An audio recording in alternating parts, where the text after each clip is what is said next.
Hello बच्चों, my self VK Garg और इस वीडियो में हम लोग देखने वाले हैं NEET 25 years PYQ from chapter EMI electromagnetic induction class 12 physics. सभी क्वेश्चन के डिटेल सॉल्यूशन आपको प्रोवाइड किए जाएंगे, तो वीडियो को पूरा देखें सभी क्वेश्चन को अच्छे से समझने के लिए, और लाइक एंड कमेंट ज़रूर करें।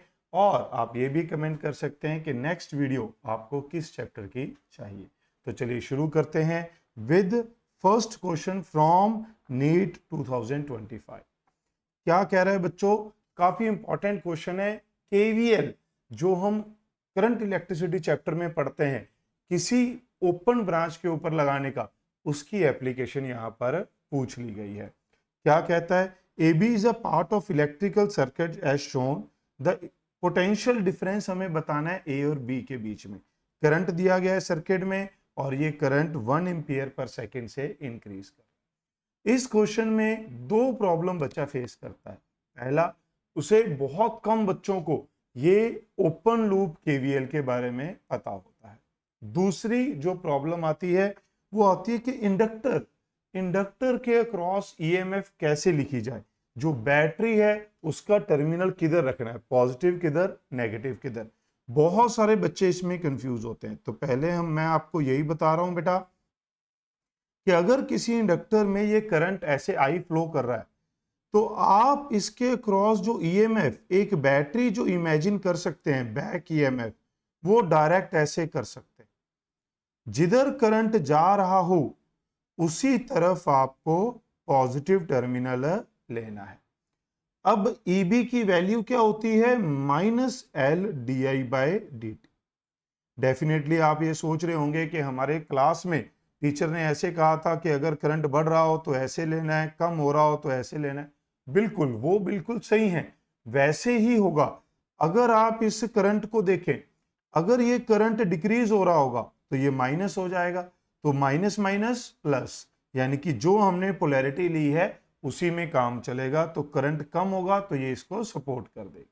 अगर करंट बढ़ रहा होगा तो ये पॉजिटिव आ जाएगा, पॉजिटिव आ जाएगा तो ईएमएफ नेगेटिव, यानी कि ये बैटरी ऑपोजिट वे में बिहेव करेगी, इस करंट को अपोज करेगी।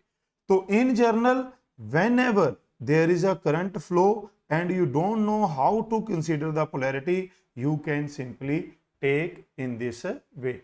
आपका आंसर हमेशा क्या आएगा, सही आएगा।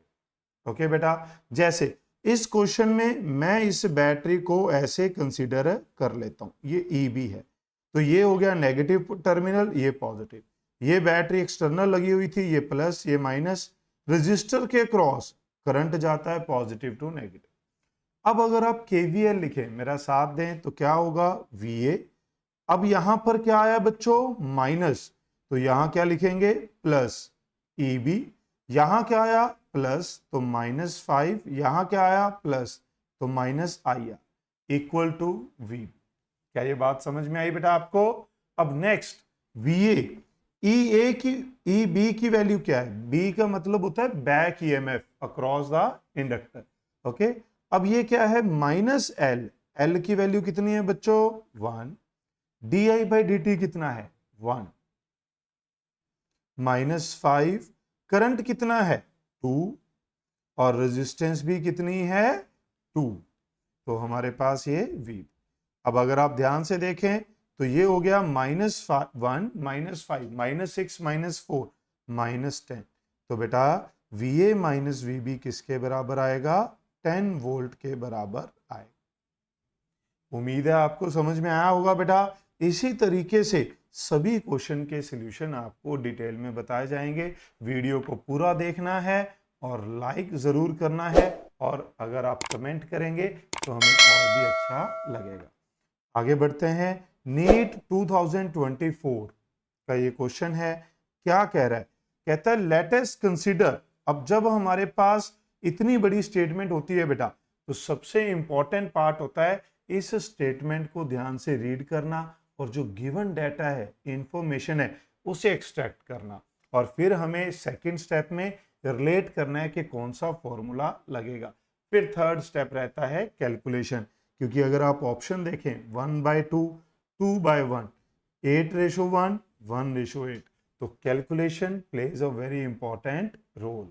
ओके, तो मूविंग टूवर्ड दिस क्वेश्चन, क्या कह रहा है हमारे पास, 2 सोलेनॉइड्स, 2 सोलेनॉइड्स हैं बेटा, A and B, made of same magnetic material.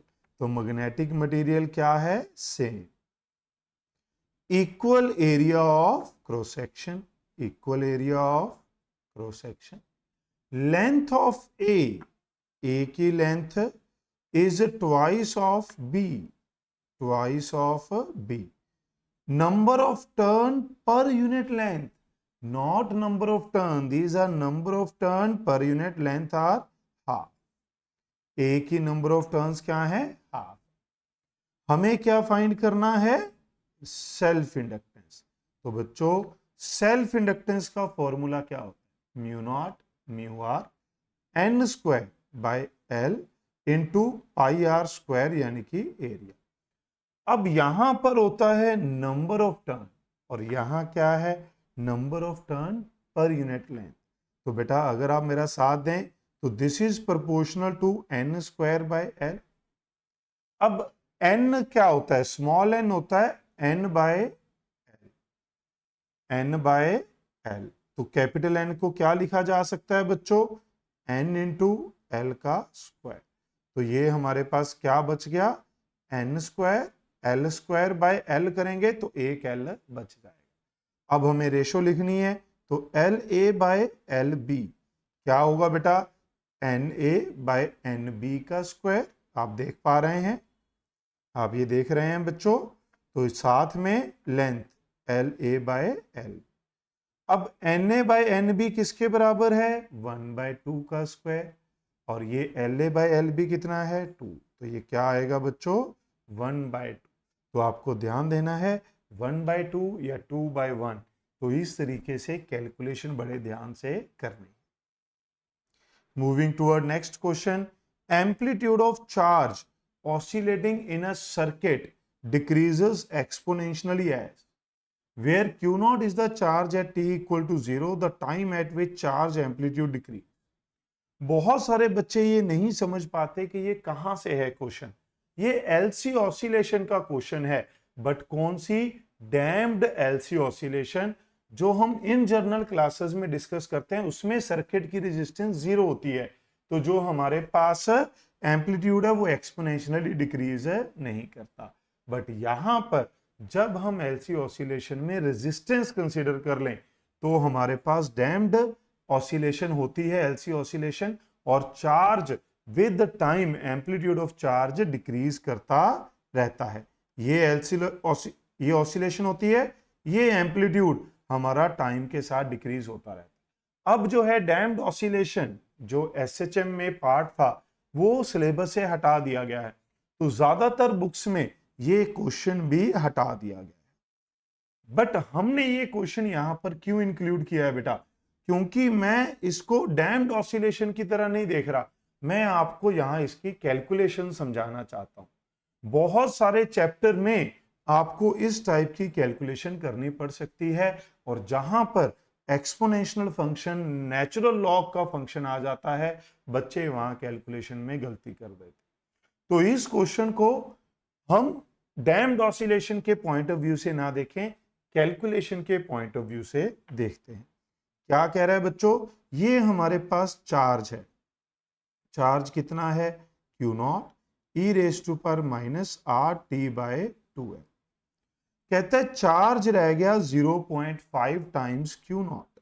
भाई charge becomes half of maximum भी कह सकता था, बट इसने यहां पर हमें वैल्यू दे दी, तो इसको थैंक यू सो मच, है ना। क्वेश्चन सेटर को क्यू नॉट कट गया, ये आ गया 1/2। ई की पावर नेगेटिव है तो ये नीचे आ जाएगा आर टी बाय 2 है। तो इसका मतलब अगर आप क्रॉस मल्टीप्लाई कर दें तो R T by 2l equal to 2। E को अब अगर आप दूसरी साइड लेकर जाएंगे तो वो बन जाता है बेटा यहां पर log 2। यही स्टेप है जो बहुत सारे बच्चे मिस करते हैं। हम लोग ये क्लास में लिखते हैं कि अगर ये ऐसा दिया हो तो a किसके बराबर होता है, नेचुरल लॉग b के बराबर होता है।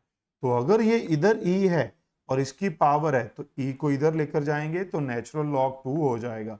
आपको क्वेश्चन में वैल्यू भी गिवन है। तो अब अगर आप मेरा साथ दें तो टी हमें फाइंड करना था, तो ये आएगा 2L/R नेचुरल लॉग 2। अब अगर आप देखें तो 2L की वैल्यू क्या है बच्चों, 12 मिली हेनरी। R की वैल्यू क्या है 1.5, नेचुरल लॉग 0.693। अब अगर आप इसे कट करेंगे तो ये हमारे पास हो जाएगा 8 इंटू 2 16। अगर मैं इसको अप्रोक्सीमेटली 0.7 लिख लूं तो कोई बड़ी बात नहीं है। ओके, ज्यादा बड़ा डिफरेंस नहीं आएगा। आप इसे मल्टीप्लाई कर दीजिए तो ये आ जाएगा 11.2 मिली सेकेंड। ये हमारे पास सेकेंड था, 10⁻³ को मिली कर दिया तो हमारे पास अप्रोक्सीमेट वैल्यू क्या आ गई बेटा 11.09 मिली सेकेंड। आप ध्यान दें यहाँ मिली सेकेंड है, यहाँ सेकेंड है, 11.09 तो ध्यान से आंसर मार्क करना होता है, ये मिली सेकेंड है। ओके, तो आंसर क्या आ जाएगा बी ऑप्शन। उम्मीद है आपको समझ में आया होगा बेटा। मूविंग टूवर्ड नेक्स्ट क्वेश्चन, क्या कह रहा है, an EMF is generated by an AC generator having 100 turns square of loop area. Number of turns कितनी है बच्चों 100, लूप का एरिया कितना है 1 metre square. Coil rotate at a speed of 1 revolution per second. तो फ्रीक्वेंट ओमेगा क्या होगा 1 revolution per second है, तो ये हमारे पास फ्रीक्वेंसी है तो ओमेगा होगा 2 पाई। एक रेवोल्यूशन में कितने रेडियन होते हैं 2 पाई, तो 2 pi radian per second. Placed in uniform magnetic field, magnetic field दे दिया बेटा 0.05 tesla, perpendicular to axis of rotation. Maximum value of EMF, तो ये तो आपको याद ही होगा बेटा, ईएमएफ ये होती है NBA omega sine omega T. तो ये हमारे पास जो साइन का कोफिशिएंट है दिस इज द मैक्सिमम, क्योंकि साइन की मैक्सिमम वैल्यू क्या होती है 1। एसी जनरेटर का ये फॉर्मूला है, उम्मीद है आप सबको याद होगा। तो वैल्यू पुट करेंगे, मेरे साथ पुट करेंगे बेटा। एन की value 100, magnetic field 0.05, area 1 omega 2। अगर आप देखें तो 100 into 0.05 5 into 2 pi it becomes 10 पाई। तो अगर आप ऑप्शन में देखें तो पाई नहीं है तो पाई की वैल्यू पुट कर देंगे 10 इंटू 3.14, तो ये हमारे पास आएगा 31.4 वोल्ट। ओके, क्लियर है बेटा। तो यहां पर आप इसे देख सकते हैं। हमने शॉर्ट भी अपलोड किया था पाई की वैल्यू के ऊपर, काफी इंटरेस्टिंग शॉर्ट था, उसका लिंक ऊपर फ्लोट कर रहा है, वहां से भी आप देख सकते हैं। और जो है हमारी जो शॉर्ट वीडियोस है उसमें भी देख सकते हैं, अगर ऊपर लिंक ना आ रहा हो तो। क्या था वो कि आईआईटी ने पाई की वैल्यू को 22/7 नहीं लिया था बेटा, पाई की अप्रोक्सीमेट वैल्यू होती है 3.14 एंड 22/7। क्यों नहीं लिया था आईआईटी ने पाई की वैल्यू 22/7, ये आपको पता चलेगा जब आप शॉर्ट वीडियो देखेंगे। मूविंग टूवर्ड नेक्स्ट क्वेश्चन बेटा, from NEET 2023, magnetic energy stored in an inductor of inductance 4 microfarad carrying a current this. तो डायरेक्ट फॉर्मूला बेस्ड क्वेश्चन है। एनर्जी होती है हाफ Li², हाफ L है 4 इंटू 10⁻⁻⁶, करंट है 2 का square, तो ये हो जाएगा 2, ये 2 इंटू 4 8 इंटू 10⁻⁻6 जूल। आप इसे लिख सकते हैं माइक्रो जूल। आप देखिए ऑप्शन में क्या है मिली एंड माइक्रो। कभी कभार बहुत सारे बच्चे इसको 8 देखते हैं सीधा मार्क कर देते हैं, भाई दूसरी ऑप्शन भी देख लेनी चाहिए। क्लियर है? ओके बेटा। नेक्स्ट क्वेश्चन हमारे पास वो भी है नीट 2023 से, net magnetic flux through any close surface. ये मैग्नेटिज्म का आ गया बेटा, 0 होता है, बट फिर यहां ईएमआई क्यों डाला गया है, क्योंकि ईएमआई की शुरुआत फ्लक्स से होती है, तो मैग्नेटिज्म में भी गॉस लॉ ऑफ मैग्नेटिज्म बताया जाता है कि B dot D A from any close surface this is zero, Gauss law of magnetism. और ईएमआई की शुरुआत में भी मैग्नेटिक फ्लक्स से करते हैं, तो ये फिर से बताया जाता है। मूविंग टुवर्ड नेक्स्ट क्वेश्चन बच्चों, magnetic flux link to the circular coil of radius R is this the magnitude of induced EMF. तो बेटा फ्लक्स दे दिया, कितना है, ये है 2t³ 4t² plus 2t+5। EMF, induced EMF होती है -d∅/dt minus differentiation 2 as it is, t³ का डिफरेंशिएशन पावर आगे आ जाएगी 3t², 4 constant as it is, t² का 2t, फिर 2 एज इट इज, t का डिफरेंशिएशन 1। अब इस कांस्टेंट के साथ कोई t का फंक्शन नहीं है, तो इसका डिफरेंशिएशन 0। तो ये क्या आएगा बच्चों, 6t² प्लस 8t+2। हमसे पूछा गया t5 पर, t की वैल्यू क्या पुट कर देंगे बेटा, 5। तो इंड्यूस ईएमएफ हो जाएगा -6 5 का स्क्वायर प्लस 8 × 5 + 2। अगर आप देखें तो 6 × 25 this is 150, this is 40, this is 2। तो ये आएगा बेटा -192 वोल्ट। अब अगर आप ऑप्शंस देखें तो किसी भी ऑप्शन के साथ माइनस नहीं है, तो यहां पर हम बाय डिफॉल्ट क्या मान लेंगे बेटा, मॉडुलस। क्यों, क्योंकि अगर आप क्वेश्चन में भी देखें तो आपको मैग्नीट्यूड फाइंड करने के लिए कहा गया था। क्या फाइंड करने के लिए कहा गया था, मैग्नीट्यूड। तो वो कितनी आ जाएगी, 192। अगर ये मैग्नीट्यूड ना कहा होता और ऑप्शन 2 होती 192 एंड -192, तो अब आपको -192 ही मार्क करना पड़ेगा। ओके बेटा, moving toward next question from NEET 2022। Big circular coil of 1000 turn, average radius 10 metre.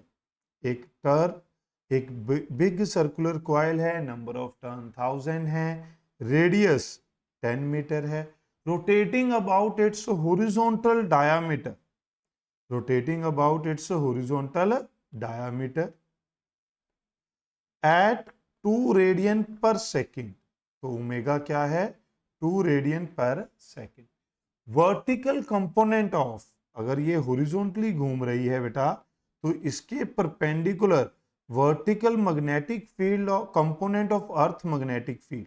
अब कई बार बच्चे सिर्फ इतनी लाइन पढ़कर इस क्वेश्चन को काट देते हैं कि अर्थ का मैग्नेटिक फील्ड तो है नहीं। भाई क्वेश्चन तो कर लो, इसमें अर्थ के मैग्नेटिक फील्ड की कोई बात ही नहीं है, हॉरिजॉन्टल कंपोनेंट डिप कोई बात ही नहीं है।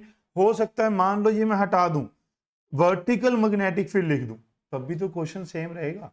तो आपको चीजों को समझना है, सिर्फ एक वर्ड देखकर क्वेश्चन को हटाने की जरूरत नहीं है। इलेक्ट्रिकल रेजिस्टेंस दे दी 12.56 ओम। पूछा है maximum induced current in the coil. भाई जब एक कॉइल मैग्नेटिक फील्ड में घूमती है तो ये वही एसी जनरेटर वाला कंसेप्ट आ जाता है।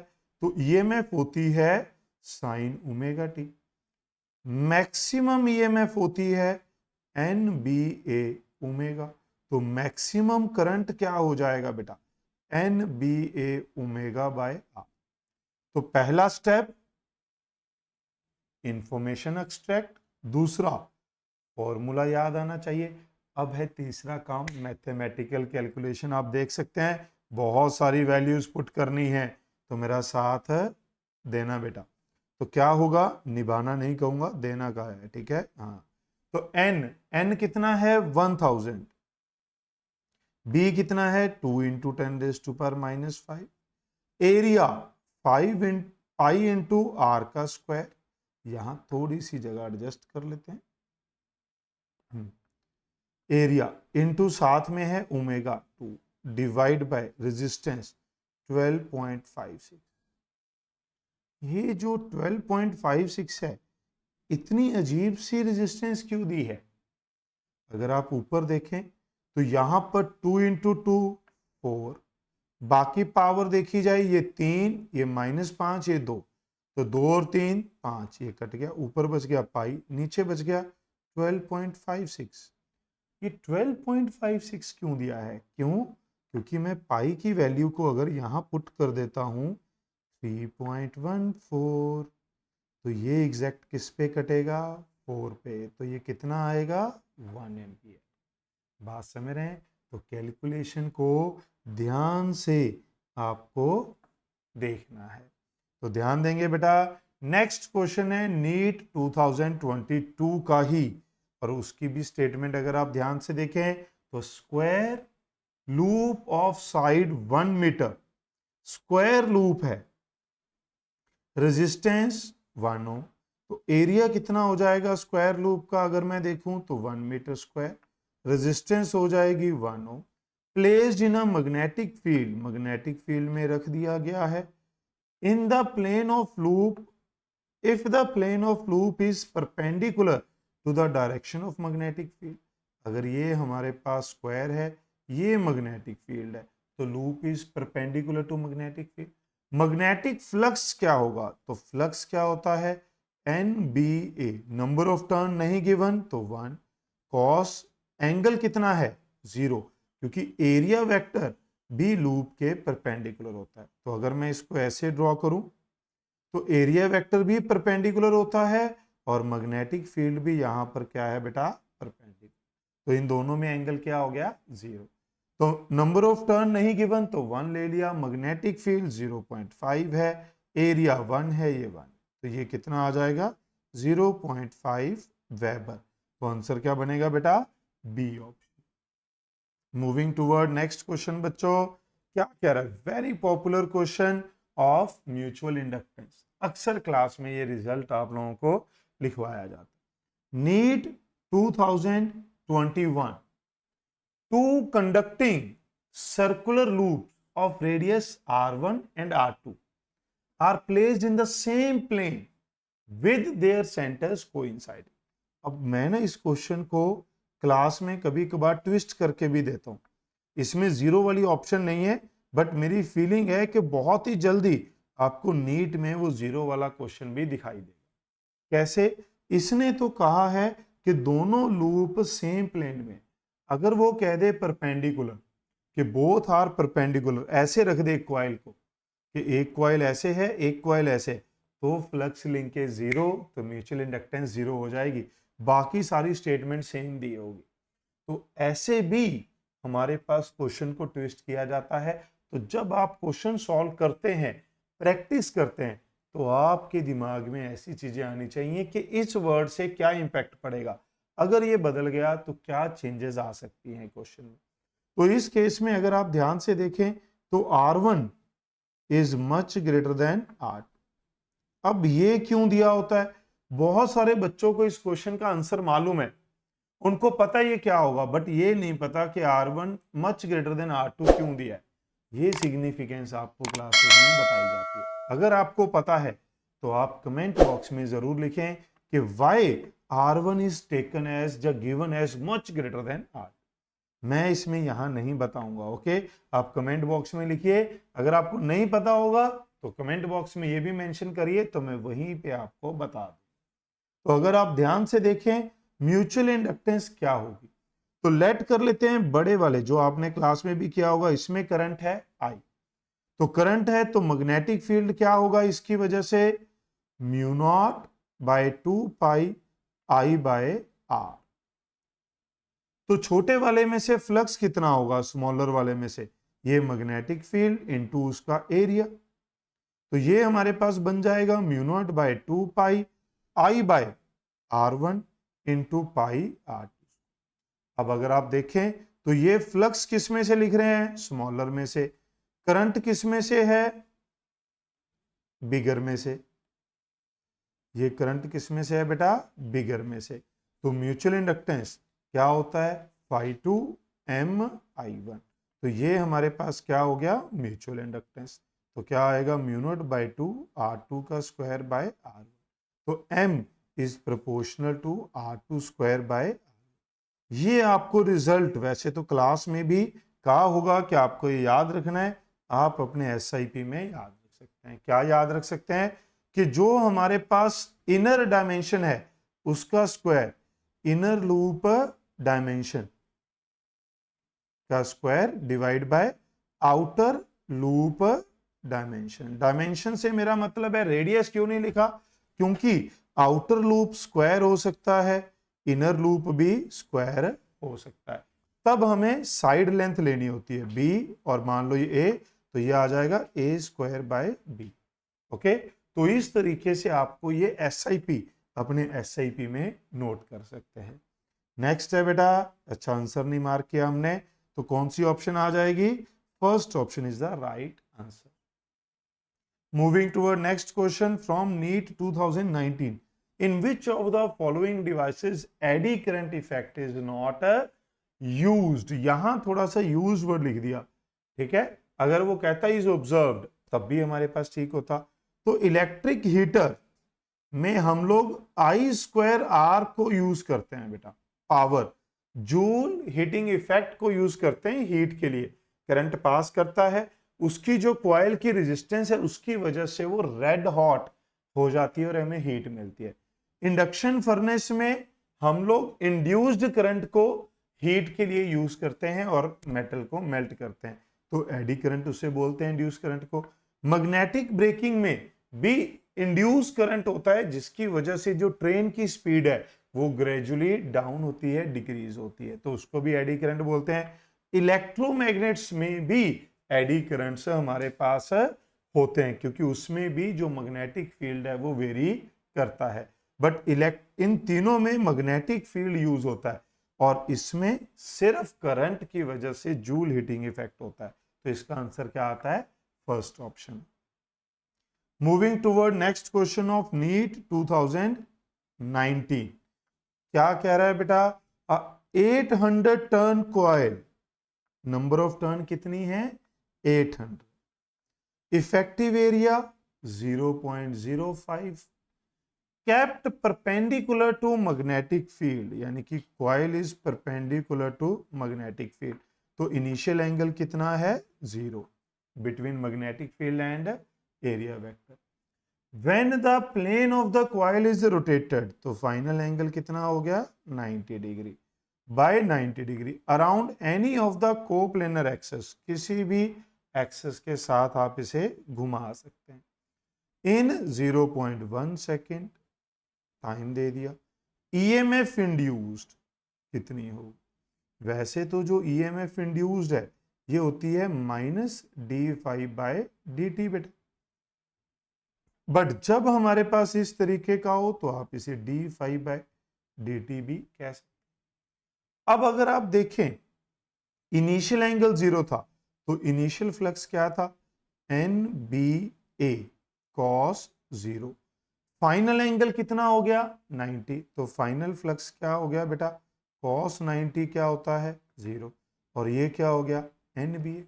तो जब आप यहां लिखेंगे minus final flux minus initial by time taken, तो यहां पर अगर आप देखें तो final flux 0, initial NBA divide by time कितना दिया है? T, तो ये आ जाएगा बेटा NBA डिवाइड बाय।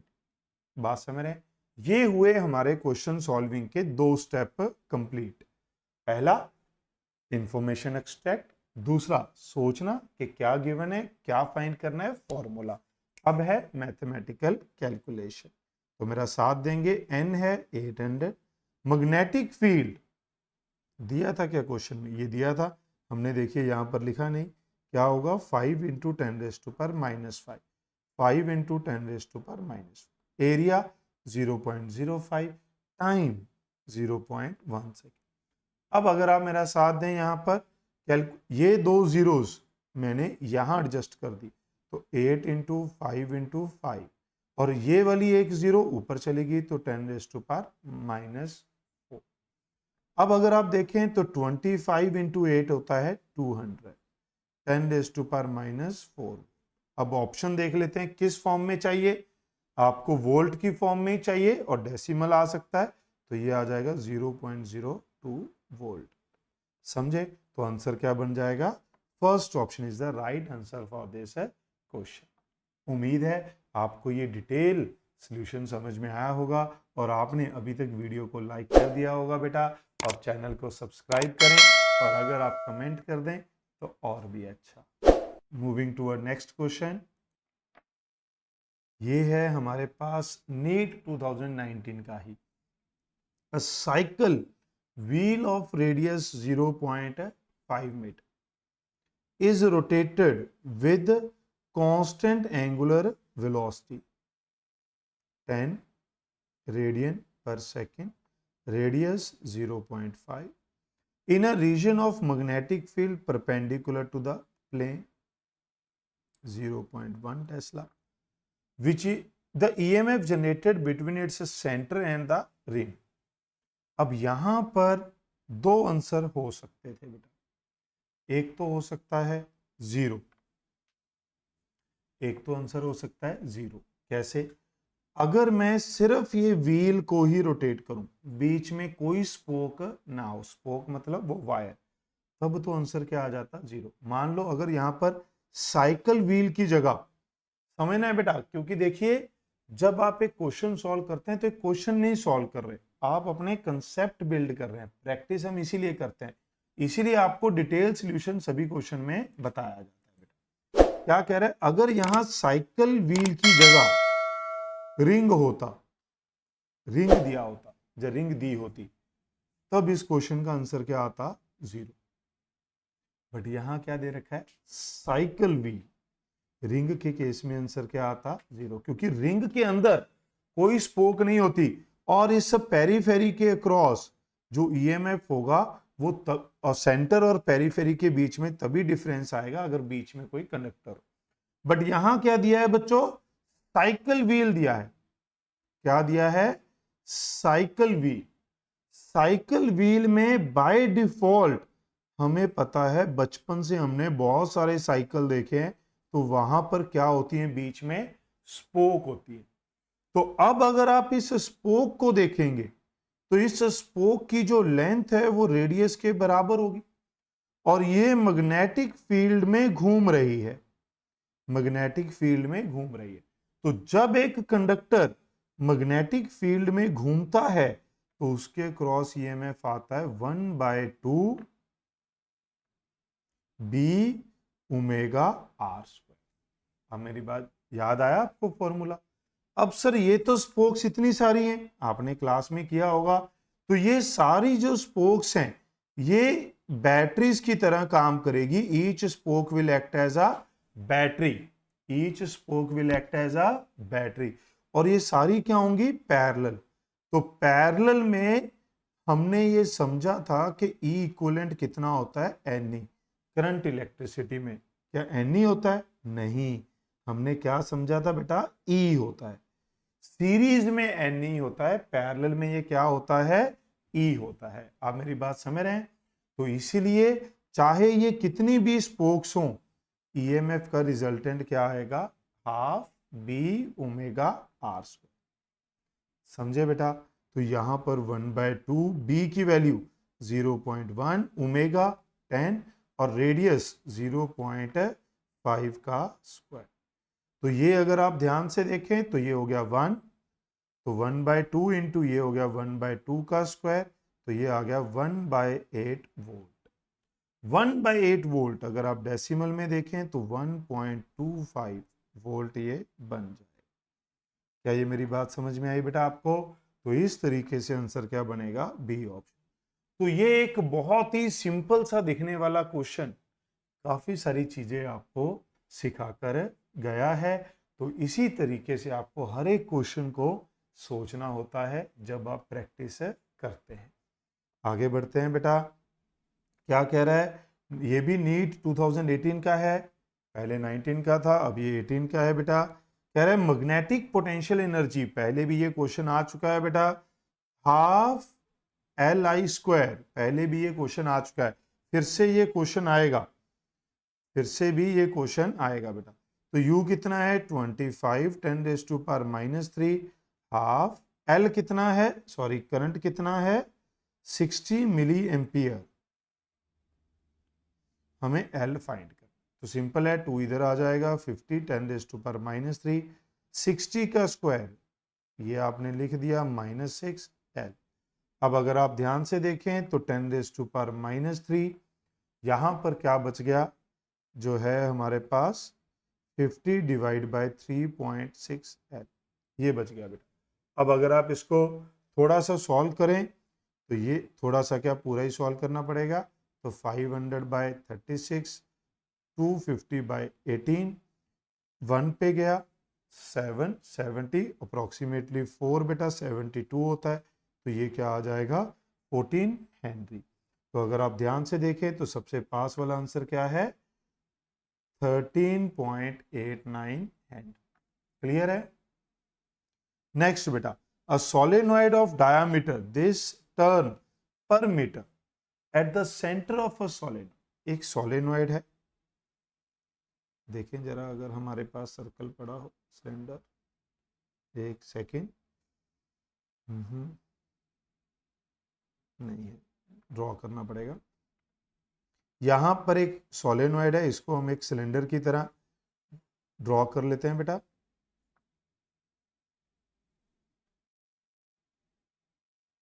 अगर आप ध्यान से देखें ये सोलेनॉइड, ठीक है, कॉइल है, इसके ऊपर ही वायर जो है वो वाउंड की जाती है। इसका डायामीटर दे दिया हमें, डायामीटर दे दिया 0.1, टर्न कितनी दे दी, नंबर ऑफ टर्न 2 × 10⁴ पर मीटर है, तो number of turn per unit length. Eight the centre of a solenoid a coil of 100 turn, radius 0.01। अगर आप इसका रेडियस देखें तो ये 0.05 है और वो है 0.01, तो छोटी होगी, बहुत छोटी बेटा। तो ये हमारे पास क्या हो गई 0.05। इसकी नंबर ऑफ टर्न कितनी है 100, is placed with axis coinciding with the solenoid. Current in the solenoid reduced at a constant rate. जो करंट है वो रिड्यूस हो गया बेटा, कहां से कहां 4 टू फाइनल करंट हो गया 0, कितने टाइम में 0.05 second. If the resistance of the coil, resistance हमें क्या दे दी बेटा 10I², the total charge flow through the coil, charge flow निकाल। तो चार्ज फ्लो का फॉर्मूला बेटा, चार्ज फ्लो का फॉर्मूला होता है change in flux by resistance. तो अब आपके पास सबसे पहला चैलेंज है इस कॉइल में से फ्लक्स लिखना। तो फ्लक्स क्या होगा, number of turn of coil, magnetic field due to solenoid μ0 Ni into area of this coil. क्या ये बात समझ में, ये फ्लक्स है, ये इनिशियल है जब करंट था, फाइनल क्या हो जाएगा 0, क्योंकि हमारे पास फ्लक्स 0 हो गया। यहां पर भी मैंने देखिए माइनस नहीं लगाया, माइनस आना था यहां। अब यहां पर अगर पुट करें minus, final minus initial by R, तो फाइनल तो 0 है, तो ये आ गया इनिशियल बाय रेजिस्टेंस। बात समझ रहे, टाइम का यहां पर कोई यूज नहीं है जो टाइम दिया है। फ्लक्स, तो फ्लक्स कितना है, वैल्यू पुट करना शुरू करते हैं, n μ0 Ni πRc का स्क्वायर डिवाइड बाय आर। तो अगर आप ध्यान से देखें, ना तो हमारे पास रेडियस ऑफ सोलेनॉइड का कोई यूज है और ना ही हमारे पास टाइम का कोई यूज है। तो n number of turn of coil कितनी है 100, μ0 4π × 10⁻⁻7, number of turn per unit length 2 × 10⁴ pi, current कितना था इनिशियली 4 पाई, रेडियस कितना है 0.05 का स्क्वायर, डिवाइड बाय रेजिस्टेंस कितनी है बेटा, थोड़ा सा इधर ले जाते हैं, ज्यादा ही कॉर्नर पे चला गया था ये, रेजिस्टेंस कितनी है 10 पाई। क्या ये बात समझ में आई।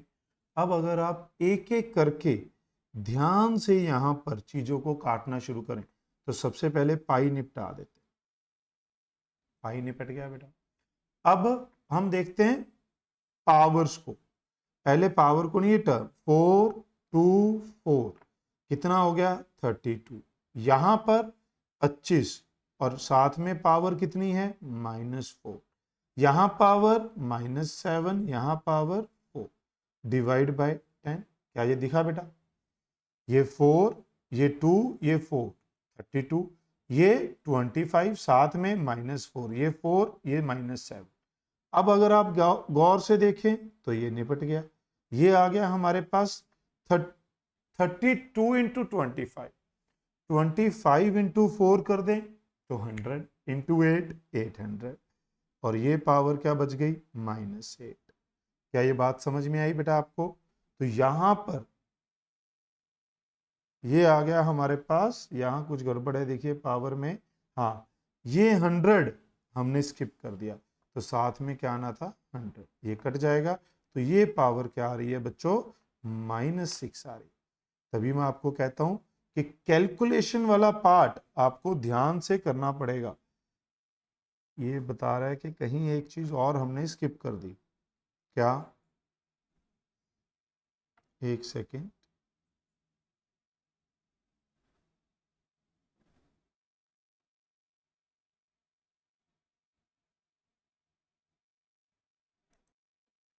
तभी आपको कहते हैं कि जो ये कैलकुलेशन है ध्यान से करनी होती है बेटा। यहां पर देखिए क्या गड़बड़ है, यहां देखिए मैंने जो डाटा एक्सट्रैक्ट किया था वही गड़बड़ कर दी। ये दो, जब ये लिख रहे थे तो ये वाला डाटा लिख रहे थे तो ये भी सेम लिख दिया बेटा। यहां पर रेडियस कितना दिया था 1, समझ रहे क्या दिया हुआ था बेटा 0.01, यहां पर करते करते हमने यहां क्या करना था 1, तो ये 25 नहीं आना था, तो ये हमारे पास क्या बचना था सिर्फ 32, ये 32 माइक्रो कूलम। इसीलिए आपको बार बार कहा जाता है जब आप स्टेटमेंट रीड करते हैं तो ध्यान से डाटा एक्सट्रैक्ट करना है, नहीं तो देखिए गड़बड़ हो गई थी। तो 32 माइक्रो कूलम इसका आंसर आ जाएगा बेटा। Moving toward next question, figure shows a circuit contains 3 identical resistors with resistance 9 ohm each. 2 identical inductor with inductance this and ideal battery current just after the switch close. Just after switch closed. Inductor act as open circuit. Capacitor act as short circuit. तो अगर आप ध्यान से देखें तो यहां से ये जो इंडक्टर है it act as open circuit, ये यहां से कोई करंट पास नहीं होने देगा, तो ये यहां से भी कोई करंट पास नहीं होने देगा। क्या ये दिख रहा है आपको? But capacitor act as short circuit, ये कहता कोई चक्कर नहीं है जी जाओ, तो ये इनइफेक्टिव हो गया। जो भी करंट यहां से जाएगा वो यहां से जाएगा, यहां से जाएगा, ऐसे बेटा। तो अब ये दोनों जो रजिस्टर हैं ये किस में एक्ट करेंगे बेटा? मेरे पास इक्विवेलेंट सर्किट क्या बचेगा आर आर। क्या ये बात समझ रहे हैं? तो आर इक्विवेलेंट क्या बचेगा बेटा R/2, कितना आर कितना था 9, तो ये 9/2। तो करंट कितना होगा बैटरी में से?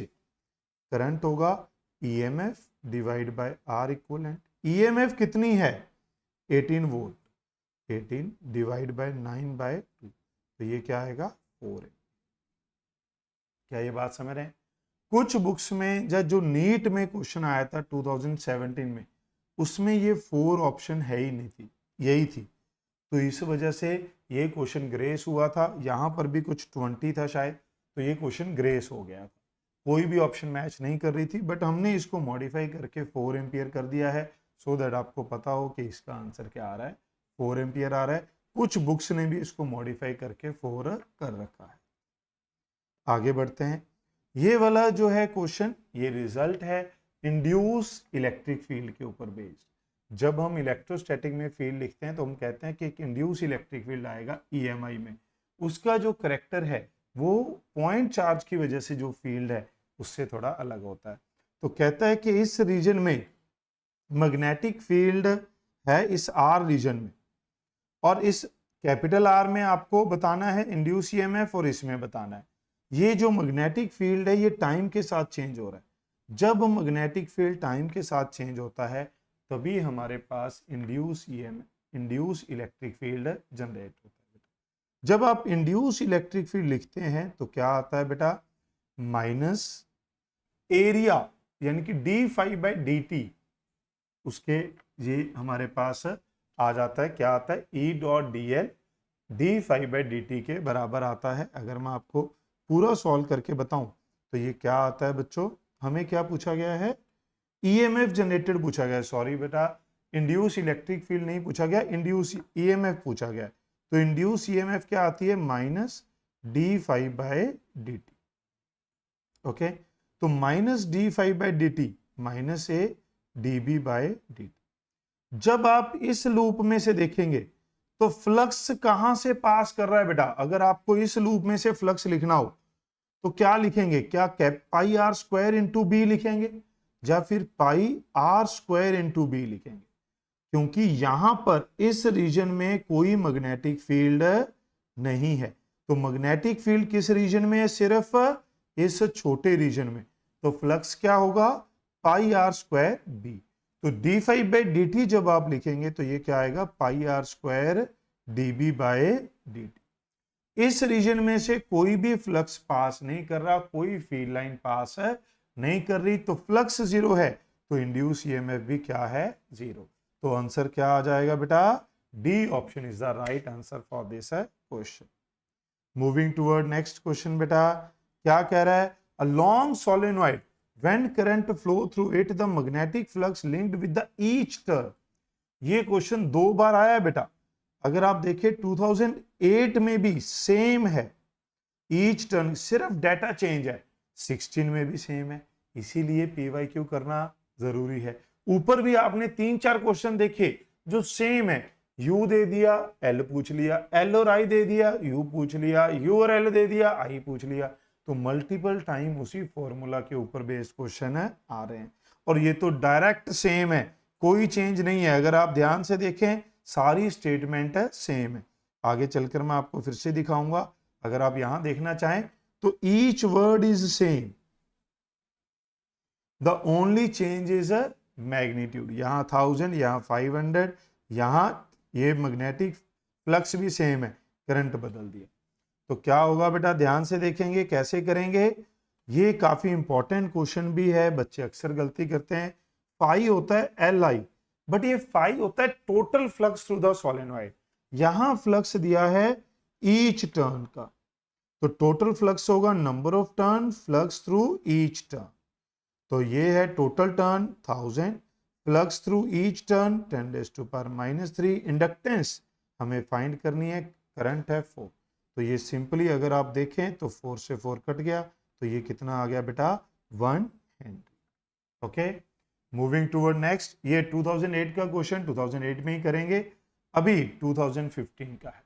ये भी काफी पॉपुलर क्वेश्चन है, इसमें 3 कैटेगरी हैं बेटा, इलेक्ट्रॉन है, इलेक्ट्रॉन बीम है, करंट कैरिंग वायर है। इलेक्ट्रॉन के केस में क्या होगा, एक पॉइंट चार्ज अगर इधर मूव कर रहा है तो इसकी वजह से यहां फील्ड होगा, पॉइंट चार्ज की वजह से फील्ड क्या होता है, mu naught by 4 pi Q V cross R divide by R cube, यही होता है बेटा। तो ये हो गया आर, ये हो गया वी, और चार्ज क्या है, नेगेटिव, तो V cross R, V cross R ऐसे होगा, नेगेटिव चार्ज की वजह से मैग्नेटिक फील्ड अंदर होगा। अब होगा क्या, अगर आप ध्यान से देखें, मैं इसको अगर मैग्नीट्यूड देखूं तो ये आर स्क्वायर है, जैसे जैसे ये पास आएगा तो ये जो आर की वैल्यू है कम होती जाएगी, मिनिमम कब होगी, जब ये परपेंडिकुलर होगा बेटा, आर की वैल्यू कम होगी तो मैग्नेटिक फील्ड बढ़ेगा,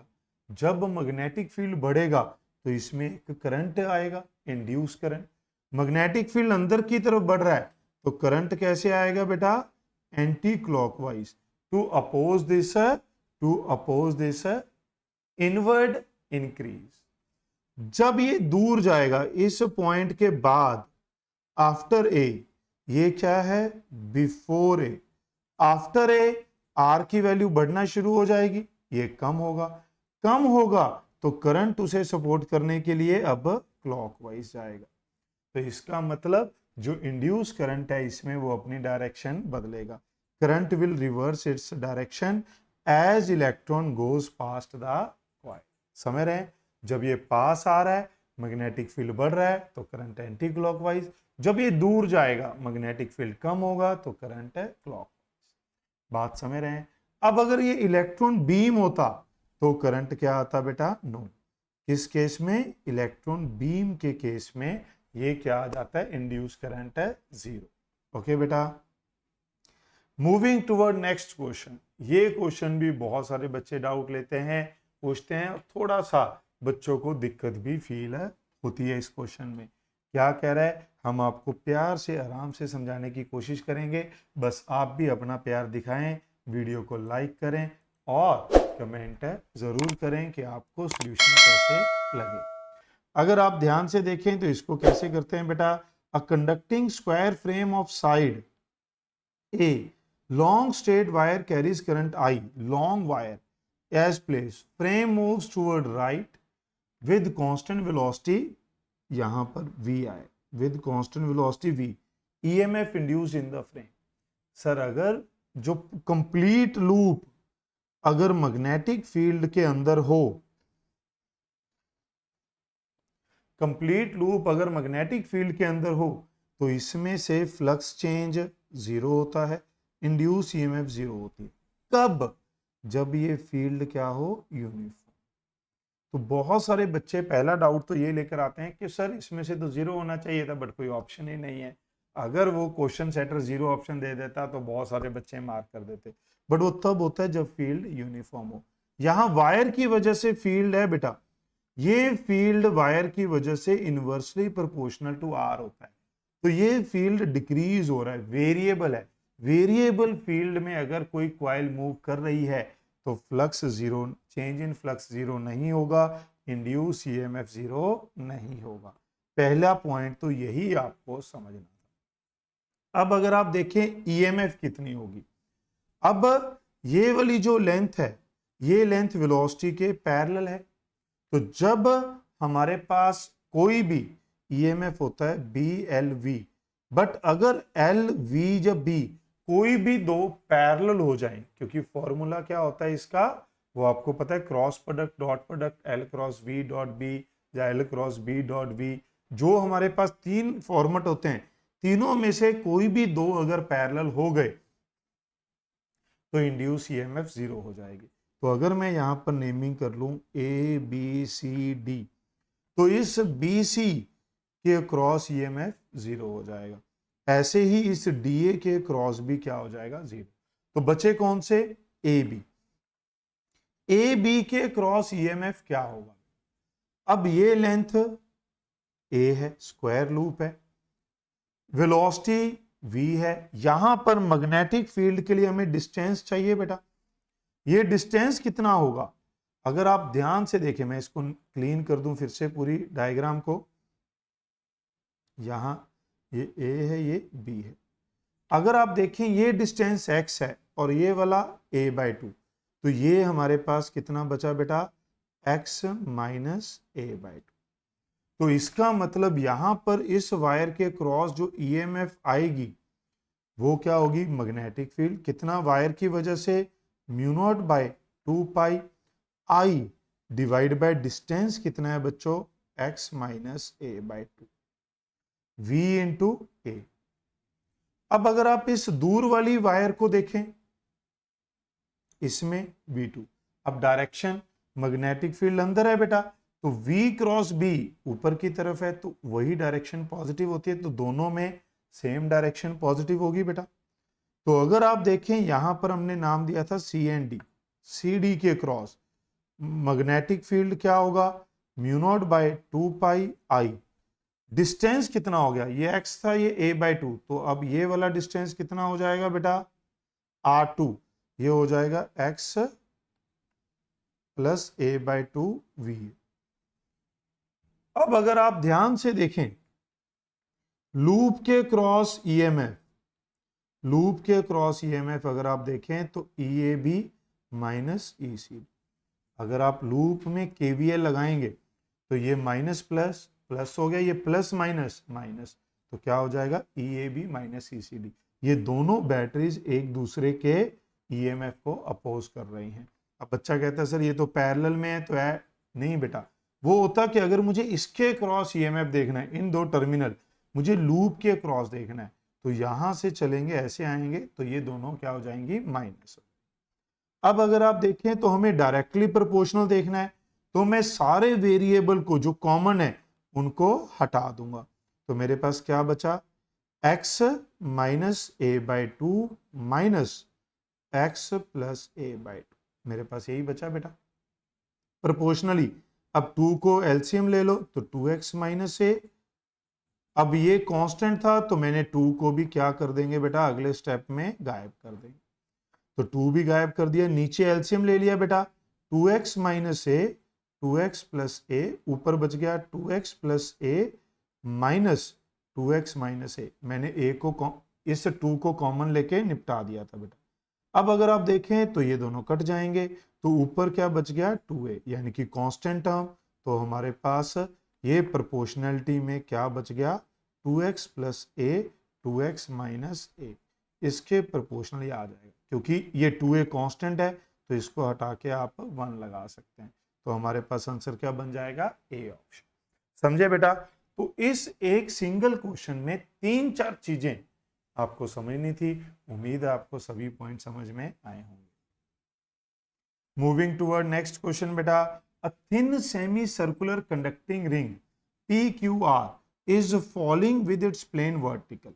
फॉलिंग कह दिया बेटा, तो ये जो रिंग है ये हमारे पास किधर आएगी बेटा, नीचे की तरफ फॉल करेगी। हॉरिजॉन्टल मैग्नेटिक फील्ड है, दिख रहा है आपको। Potential difference developed across the ring when its speed is v। अब अगर आप ध्यान से देखें तो L इफेक्टिव, जब हमारे पास EMF दिखते हैं तो क्या लिखते हैं B L इफेक्टिव V, जब ये तीनों म्यूचुअली परपेंडिकुलर हो, V vertical L effective horizontal और ये हॉरिजॉन्टल इनवर्ट, तो ये हमारे पास क्या आ जाएगा बेटा B2R इंटू V। ये तो मैग्नीट्यूड है, कौन सा टर्मिनल पॉजिटिव होगा, V क्रॉस B का टर्मिनल पॉजिटिव हो, तो V इधर है B अंदर है, तो V minus J B minus K, तो J क्रॉस K I, तो हमारे पास ये जो V क्रॉस B है ये इधर होगा, तो ये वाला जो टर्मिनल है ये पॉजिटिव होगा और ये नेगेटिव। क्या ये बात समझ में आई बेटा? R is at higher potential. Okay, तो कैसे पता करते हैं, V क्रॉस B से, जिधर V क्रॉस B की डायरेक्शन होगी वही टर्मिनल पॉजिटिव होता है। नेक्स्ट है बेटा current, this is flowing through a coil of inductance, this the magnetic flux linked with the coil, तो flux is equal to L I, तो L कितना है 5, करंट कितना है 2.5, तो ये कितना आ गया 12.5 है। तो अगर आप ध्यान से देखें 2013 का ये क्वेश्चन था जो आप 10 सेकंड से कम टाइम में कर सकते हैं, तो ऐसे भी छोटे छोटे क्वेश्चन आ रखे हैं नीट में। इस क्वेश्चन को अगर आप देखें, a wire loop is rotated in a magnetic field, frequency of change of direction of induce EMF। इसमें भी काफी बच्चे कंफ्यूज होते हैं कि कितनी बार एक रेवोल्यूशन में EMF डायरेक्शन चेंज करेगी। EMF होता है साइन या फिर कॉस का फंक्शन, तो ये EMF, तो एक लूप में कितनी बार चेंज करेगी। मैंने 2 लूप बना लिए, थोड़ा इजी टू अंडरस्टैंड हो जाए। अब बच्चे अक्सर यहां से यहां देखते हैं तो वो कहते हैं एक बार प्लस है फिर माइनस हुआ, तो एक रेवोल्यूशन में एक ही बार तो चेंज हुआ सर, क्योंकि वो इस जीरो को डायरेक्शन चेंज नहीं समझ पाते हम जीरो की। तो मैं बच्चों को कहता हूं जब आपको डायरेक्शन चेंज देखनी हो तो आपको किसी पॉजिटिव से पॉजिटिव तक जाना चाहिए, जीरो से जीरो नहीं, क्योंकि जीरो हमें डायरेक्शन के बारे में नहीं बताता। तो आपको एक लूप लेना चाहिए यहां से यहां। ये भी तो एक साइकिल है बेटा, एक क्रेस्ट से दूसरे क्रेस्ट। अब अगर आप देखें तो यहां क्या था, पॉजिटिव, यहां क्या था, नेगेटिव, ये फिर से क्या हो गया, पॉजिटिव। तो how many times EMF change its direction, एक बार यहां, एक बार यहां। तो इट चेंज ट्वाइस पर रेवोल्यूशन। क्या ये बात समझ में आई? जीरो की डायरेक्शन को हम नहीं समझ पाते, इसलिए हमें वो वहां पर कंफ्यूजन हो सकती है। तो आपको इस तरीके से ये डायरेक्शन देखनी होती है बेटा। Moving toward next question बच्चों, a coil of resistance this is placed in a magnetic field, flux linked with the coil this, current in the coil। अब अगर आप ध्यान से देखें तो EMF D phi by D T minus होता है बेटा। अगर मुझे मैग्नीट्यूड देखना है, क्योंकि ऑप्शन में कहीं पे भी माइनस हमें नहीं दिख रहा है, तो करंट क्या होता है, EMF बाय आर, तो ये आ जाएगा -1/r D five by D t. तो डिफ्रेंशिएट कर दीजिए, बाद में हम मॉडुलस लगा लेंगे। 1/r रेजिस्टेंस कितना है, 400, D five by D T, इसका डिफ्रेंशिएशन बच्चों 50, टी स्क्वायर का 2t, कांस्टेंट का 0, तो ये क्या आ गया, -100t/4। तो ये आ गया t/4। t की वैल्यू कितनी है, 2, तो -2/4, 0.5 एम्पियर। यहां पर मैं इसकी सिर्फ मैग्नीट्यूड ले रहा हूं, तो क्या आ जाएगा बच्चों, सी। ओके, नेक्स्ट क्वेश्चन, ये भी काफी सारे बच्चों को परेशान करता है। बहुत सारे बच्चे इस क्वेश्चन में डाउट पूछते हैं। क्या कह रहा है, ये भी मल्टी कंसेप्ट है, दो कंसेप्ट को एक साथ जोड़ देता है। In a coil of resistance, resistance दे रखी है बेटा, induce current developed by changing magnetic flux through it, it is shown by as the function the magnitude of change in flux. अभी अभी हमने क्या देखा कि जो करंट है वो होता है -1/r D five by D T. मुझे फ्लक्स चेंज देखना है, तो मैं क्या करूंगा, इस r को इधर ले आऊंगा और dt को भी इधर ले आऊंगा। r कांस्टेंट है तो ये बाहर, इसीलिए मैंने कहा था मल्टी कंसेप्ट है कि इंटीग्रेशन। जब हमारे पास इंटीग्रेशन आ जाए आई डी टी और हमें ग्राफ गिवन हो, तो हमारे पास यहां पर हो जाएगा डेल्टा फाइव। मैं मॉडुलस ले लेता हूं, r D I by D T की जगह इंटीग्रेशन हमें क्या बताती है, इंटीग्रेशन हमें बताती है एरिया अंडर कर्व। तो यहां आ जाएगा area under I T curve. समझ रहे हैं बेटा? बहुत सारे बच्चे क्या करते हैं, पहले स्ट्रेट लाइन इक्वेशन बनाते हैं फिर इंटीग्रेट करते हैं।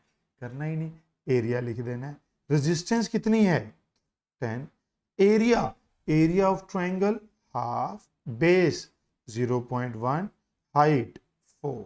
तो ये क्या आ गया बेटा, अगर आप देखें 10 इंटू 0.1 1, 4/2 2, तो ये कितना आ जाएगा, 2 वेबर। तो किस में बताना है, वेबर। तो ऐसे यूनिट में क्या आंसर आ गया बेटा, 2।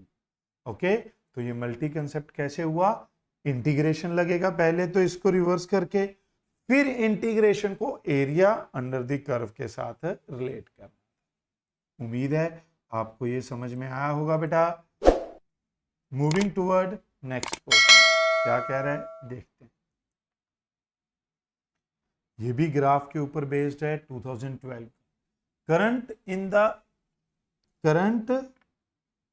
इन the inductance is varying with the time.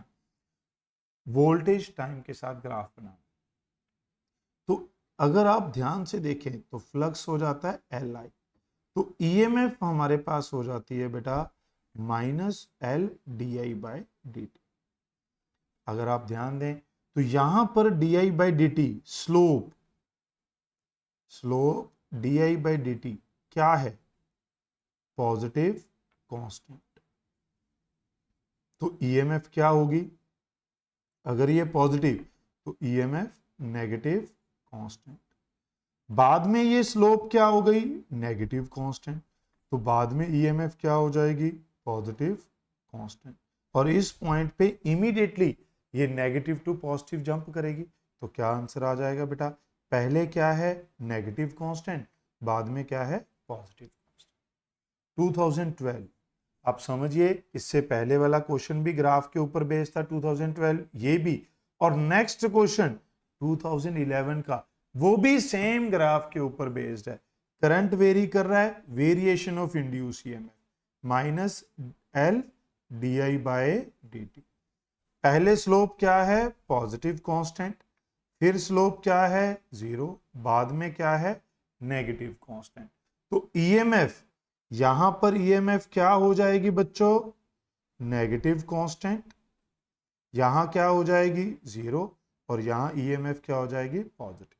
तो क्या आंसर आएगा, पहले ईएमएफ नेगेटिव, फिर जीरो, फिर पॉजिटिव। तो क्या आंसर बनेगा बेटा, B option is the right answer for this question.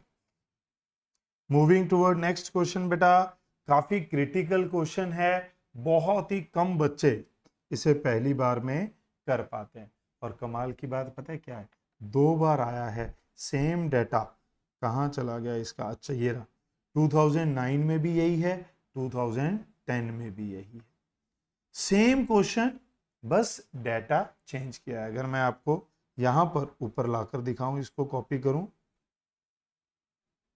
ध्यान से देखिए क्या कह रहा है, a conducting circular loop is placed in uniform magnetic field with its plane perpendicular to the loop.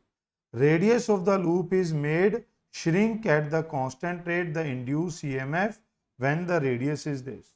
अब देख रहे हैं, सिर्फ डेटा बदला है, मैग्नेटिक फील्ड बदल दिया, रेट बदल दिया, रेडियस तो अभी भी से।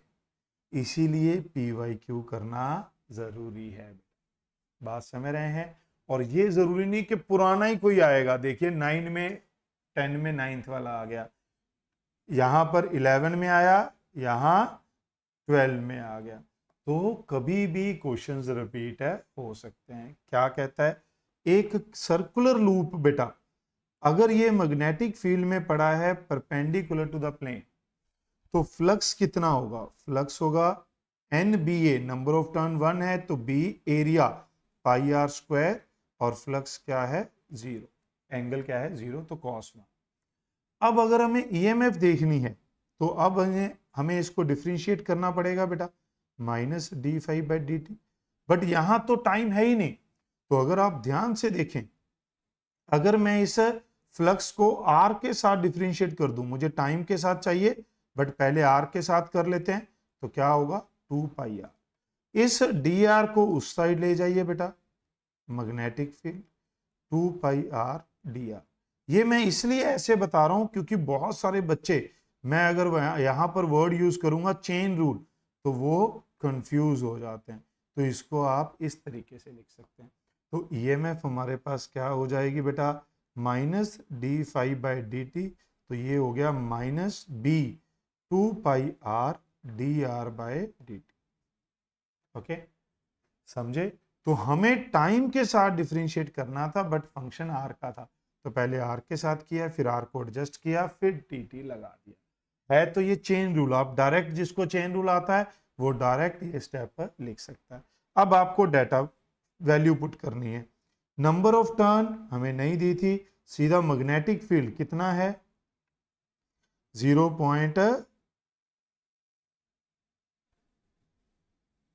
ठीक है, 0.025 इंटू 2, पाई की वैल्यू माइनस लगा लेते हैं, पाई ऐसी रख लेते हैं एक बार, आर की value 2 centimetre, D R by D T, ध्यान से देखेंगे श्रिंक कर रहा है रेडियस एट कांस्टेंट रेट, तो D R by D T क्या है, डिक्रीज कर रहा है आर, तो यह आएगा -1 mm मतलब 10⁻⁻3। इस बात को ध्यान रखना है, श्रिंक एट कांस्टेंट रेट यानी कि आर इज डिक्रीजिंग, तो D R by D T is negative, -1 10⁻⁻3। अब अगर आप देखें तो माइनस माइनस एडजस्ट हो गया, यहां 25 इंटू 10⁻⁻3, यहाँ 4 पाई इंटू 10⁻⁻2 और यहाँ 10⁻⁻3। अगर आप मेरा साथ दें तो 25 इंटू 4 100, तो ये इससे कट गया, तो ये पाई बच गया, साथ में -6 वोल्ट, तो आप इसे लिख सकते हैं पाई माइक्रो वोल्ट। क्लियर है बेटा? तो क्या आएगा? पाई माइक्रो वोल्ट। अब नेक्स्ट इसमें मैं सीधा लगा दूंगा। अभी अभी हमने ऊपर सॉल्व किया बेटा, अभी अभी हमने इसमें सॉल्व किया। फटाफट से आप इसमें वही फॉर्मूला लगाकर फिर से लिख सकते हैं, minus D 2 pi r d R by D T. चलो वैल्यू चेंज है। मैग्नेटिक फील्ड 0.04, 2 पाई, रेडियस 2 सेंटीमीटर अभी भी है, और ये D R by D T कितना है? 2 इंटू 10⁻³ माइनस का माइनस माइनस प्लस, ये हो गया 4 इंटू -2, 4 पाई इंटू 10⁻², 2 इंटू 10⁻³। अगर आप मल्टीप्लाई करें इनको तो 4 इंटू 4 16 इंटू 2 32 पाई, ये आ गया -7। तो आप इसको लिख सकते हैं 3.2 पाई इंटू 10 माइक्रो वोल्ट। तो क्या आंसर आ जाएगा? D option. Moving toward next question of 2009। क्या कह रहा है इसमें? बच्चे कई बार जो स्टेटमेंट नहीं समझ पाते वो गड़बड़ हो जाती है। कहता है कि एक rectangular frame, square frame and a circular and elliptical frame loop lie in XY plane moving out of uniform magnetic field. ये कोई यूनिफॉर्म मैग्नेटिक फील्ड रीजन, इसमें से एक स्क्वायर, एक रेक्टेंगुलर, पहले रेक्टेंगुलर प्लेन को बाहर लेकर जाते, जब ये प्लेन बाहर जाएगा विद कांस्टेंट वेलोसिटी तो induce EMF during the passage of this loop. जब ये लूप इसमें से पास कर रहा होगा तो इंड्यूस ईएमएफ क्या होगी? इंड्यूस ईएमएफ सिर्फ यहां होगी बेटा, कितनी होगी? BVL, कांस्टेंट होगी। टाइम जैसे जैसे चेंज होगा तो इसकी जो लेंथ है वो क्या रहेगी? सेम। इफेक्टिव लेंथ, इसको क्या कहा जाता है? इफेक्टिव। अगर ये स्क्वायर होगा तब भी हमारे पास इफेक्टिव लेंथ क्या रहेगी? सेम। तब भी ये क्या होगा? BVL। बट अगर ये सर्कल होगा, अगर ये सर्कल होगा बेटा, तो अगर आप ध्यान से देखें जैसे जैसे ये सर्कल आगे बढ़ेगा तो हमारे पास जो इफेक्टिव लेंथ है वो बढ़ती रहेगी, यानी कि चेंज होती रहेगी, फिर कम होगी। पहले इफेक्टिव लेंथ कितनी थी? ये वाली, फिर ये बड़ी हो गई, फिर ये लेंथ फिर से छोटी हो गई। तो इफेक्टिव लेंथ इज चेंजिंग, तो ईएमएफ इज चेंजिंग। ऐसे ही अगर इलिप्स बाहर जाएगा बेटा तो इलिप्स के केस में भी जो इफेक्टिव लेंथ है that will be changing. L effective is changing, तो उसमें भी इंड्यूस ईएमएफ क्या होगा? चेंज करेगा।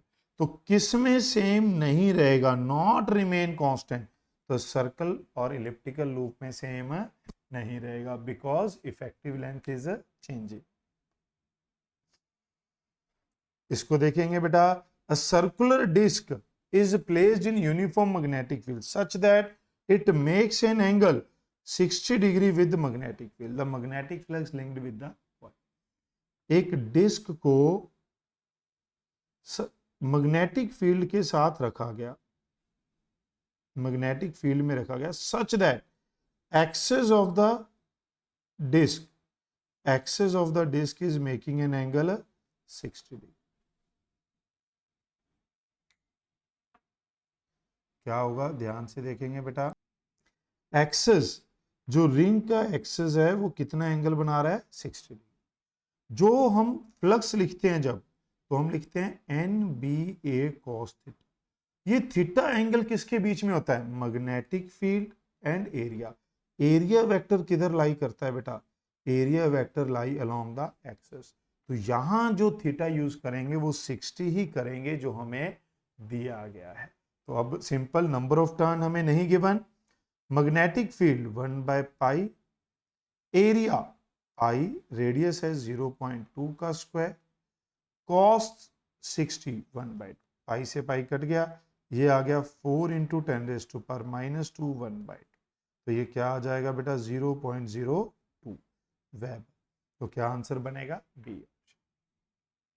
मूविंग टूवर्ड नेक्स्ट क्वेश्चन, ये भी देखिए 16 में भी आया था, हमने ऊपर सॉल्व किया था, 8 में फिर से है। क्या कह रहा है? एक सोलेनॉइड है जिसकी 500 टर्न है, करंट जा रहा है 200, ईच टर्न में से फ्लक्स कितना है? इतना। तो सेल्फ इंडक्टेंस बताना है। तो फ्लक्स होता है Li, तो नेट फ्लक्स होता है number of turn, flux through each turn Li। तो ये कितना है 500, ये कितना है 4 इंटू 10⁻³ एल हमें फाइंड करना है, ये 2 से 2 कट गया 1000, तो एल की वैल्यू क्या आ गई 1 हेनरी। क्लियर है बेटा, समझ में आया आपको? मूविंग टुवर्ड नेक्स्ट क्वेश्चन, ये भी नीट 2006 का है, उसे AIPMT बोलते थे तब। Two coil of self inductance L1 L2 are placed so close to each other that effective flux of one is completely linked with the other. तो mutual inductance क्या होता है, रूट L1 L2 के होता है कपलिंग फैक्टर, कि एक का फ्लक्स दूसरे के साथ कैसे लिंक्ड है।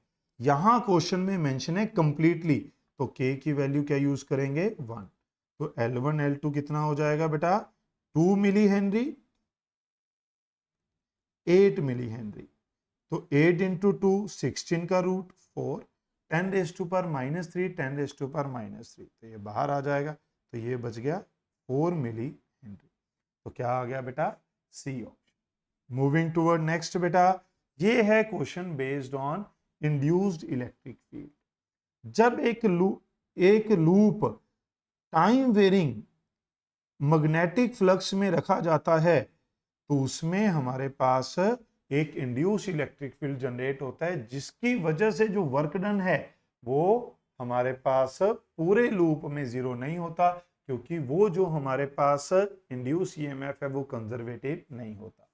अब कहते हैं पूरे लूप में ईएमएफ इंड्यूस कितनी है V, तो वर्क डन कितना होता है, वर्क डन होता है चार्ज इनटू पोटेंशियल।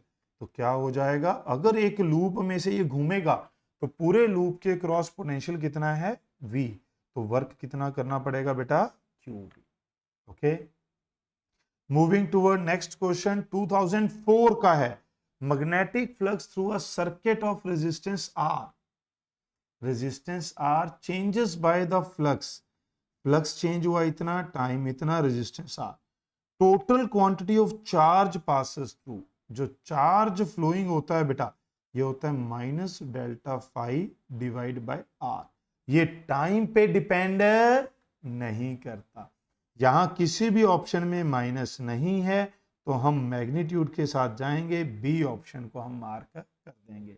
जो चार्ज है ये टाइम पे डिपेंड नहीं करता बेटा। इसके ऊपर बढ़िया बढ़िया क्वेश्चन भी करवाए जाते हैं क्लास में, असाइनमेंट में भी दिए जाते हैं। ओके, नेक्स्ट क्वेश्चन बेटा, last question of this video from 2001, और ये क्वेश्चन ज्यादातर बच्चे डाउट पूछते। उम्मीद है अभी तक जितने भी क्वेश्चन आपको कराए गए हैं उनके सॉल्यूशन आपको समझ में आए हों। हमने पूरी डिटेल में आपको क्वेश्चन का सॉल्यूशन बताने की कोशिश की है। इस क्वेश्चन में भी आपको डिटेल में सॉल्यूशन बताएंगे। इस क्वेश्चन के 3 पॉसिबल आंसर हैं बेटा, एक आंसर नहीं है, 3 पॉसिबल आंसर हैं, बट ऑप्शन में सिर्फ एक है, तो हमें उसी के साथ जाएंगे। मैं इसको कभी कभार टेस्ट में चेंज कर देता हूं, 3 या 2 आंसर दे देता हूं और डी ऑप्शन बना देता हूं, कोई उनमें से क्या हो सकता है। तो आपको भी समझना है कैसे इसके 3 पॉसिबल आंसर हैं। तो let us start this question बेटा। उम्मीद है आपको अभी तक सारी वीडियो आपने देखी होगी, सभी सॉल्यूशन समझ में आए होंगे, और आपने वीडियो को लाइक किया होगा, और आप कमेंट कर देंगे तो हमें और भी अच्छा लगेगा। तो कहता है कि L हमें दिया है, करंट हमें दिया है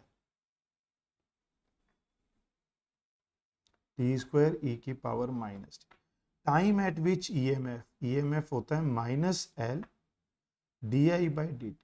डिफरेंशिएशन बेटा यहां पर लगेगा प्रोडक्ट रूल, कि y अगर हमारे पास 2 फंक्शन का प्रोडक्ट है, तो प्रोडक्ट रूल क्या होता है बच्चों, प्रोडक्ट रूल होता है first function differentiation of second function plus second function as it is first function का डिफरेंशिएशन। तो अब अगर आप देखें यहां पर प्रोडक्ट रूल लगाएंगे,